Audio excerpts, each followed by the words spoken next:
guys, welcome back to our next lesson. In our previous lessons, we've gone over sources of toxins, how they affect our body, and how to open up some of our detox pathways to help with the elimination process. But now I want to dive a little bit deeper and get into cellular detoxification and what different factors can affect our detox abilities. So I want to start out this lesson by talking about NRF2. NRF2 is a protein that activates our body's natural defense systems. And to give us a good picture or analogy to work with to fully understand kind of the role of NRF2, you can think of your body as like a factory producing energy all the time.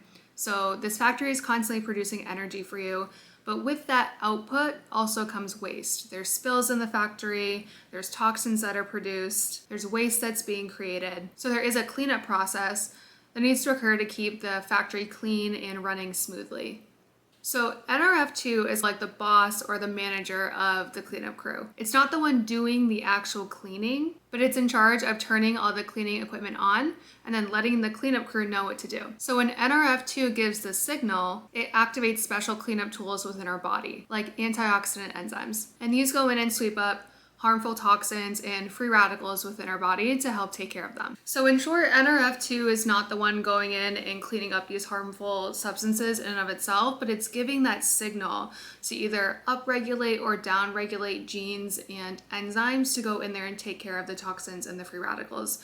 So there are some different ways that we're going to get into in this lesson to support NRF2, especially during a detox phase, because this is a time where NRF2 is heightened and really going in to help with the detox process. So when NRF2 is activated, it upregulates. I don't like to use the word turns on because it's not as simple as turning on and turning off, but think of it instead of just a black and white or like a light switch where the light is on or light is off. Think of it more as like a dimmer switch where it can be a little bit brighter, a little bit dimmer. So it works in this capacity of upregulating or downregulating genes. So it upregulates genes that produce powerful detoxification enzymes. And then these enzymes help neutralize toxins and oxidative stress. So indirectly, NRF2 helps regulate the production of glutathione, and glutathione is basically the most powerful antioxidant that we have in our body, and I highly recommend even supplementing with a form. I mentioned this in other lessons, so it is linked in this module. Again, glutathione binds to heavy metals, preparing them for elimination.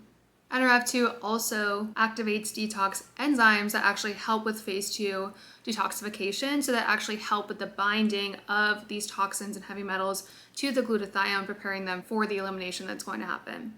It also activates some enzymes that just help with lowering oxidative stress as a whole because they fight free radicals, and we know that heavy metals and toxins increase our oxidative stress by creating more free radicals within the body as well. While NRF2 is usually activated by mild stress, even just a moderate amount of toxin exposure can really overwhelm the system. So let's go over some ways that we can actually support NRF2. So there are certain foods that contain compounds that directly stimulate NRF2 activation. So one of these is sulforaphane. Sulforaphane is found in broccoli and some cruciferous vegetables, but the most potent source of sulforaphane is actually broccoli sprouts. So I like to do broccoli sprouts or put people on broccoli sprouts instead of broccoli because it's a much more concentrated source of sulforaphane. You just want to make sure you wash them really well. So the next one is curcumin, and this is actually a compound that's found in turmeric. So this is really helpful for fighting inflammation. It's also going to help activate NRF2. Next we have EGCG. So EGCG is actually found in green tea, but I like to recommend matcha because it's a more concentrated version of green tea, and that way with matcha you're actually eating the entire plant, whereas with green tea you're just soaking the leaves and drinking the water, whereas matcha you're actually consuming the plant itself. So I like to do matcha to get in a good dose of EGCG, and again this is something that's going to help activate and upregulate NRF2. And the last one is resveratrol. So resveratrol is an antioxidant found in grapes and even some berries. So I love incorporating these foods in a detox protocol. Grapes also pull on the lymph system, and they are astringent, so they just help with detoxification from different tissues in that way, and they really support the lymphatic system, plus they're just going to help, again, activate NRF2. We can also activate NRF2 from different lifestyle practices, so it's not just within our diet. We can come at this from a very holistic approach here. So one of those lifestyle factors is going to be exercise. This is, if you needed another reason why you should be exercising, let this be one of them. So moderate intensity exercise actually increases our oxidative stress slightly, which you might be thinking like, wait a second, don't we want to lower oxidative stress? But as I mentioned in a previous lesson, we don't want our oxidative stress levels to be zero because we're not going to have anything to go activate the NRF2. Because if you think about it, the NRF2 protein, if you go back to the analogy of our body being a factory, that's the manager that is looking out for spills and messes to go clean up. So if we have no oxidative stress in our body, there's going to be no reason for that to activate. So actually having some level of oxidative stress is important for our body's resiliency. We just don't want it to be so high from all these different factors of way too much intense exercise, tons of toxins, then it becomes burdensome on the body.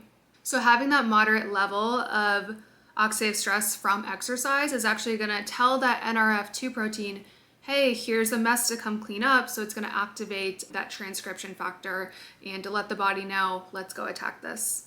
The last one, sauna therapy, sweating. We talked about this before. This is one way to just straight up eliminate toxins. So I love sauna therapy for that, but it's also good for stimulating NRF2 because again, it's just that mild stressor on the body. There's also going to be some supplements that we can use and utilize to upregulate NRF2.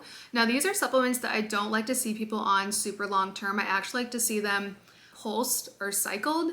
So we can pulse them, meaning like we only do them for maybe 3-4 days and then take a few days off, or cycle them, or we do them a few weeks at a time. Maybe we do it for 4 to 6 weeks and then we take a break.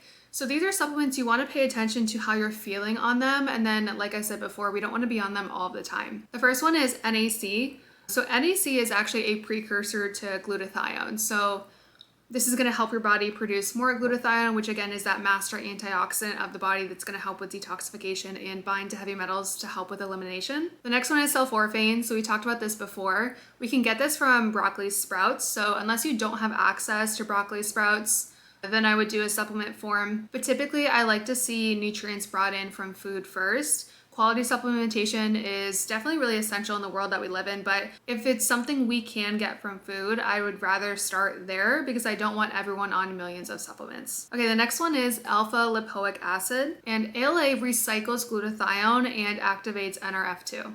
This is going to help with detox efficiency, but ALA can be pretty powerful. This is one of those supplements we definitely want to pulse.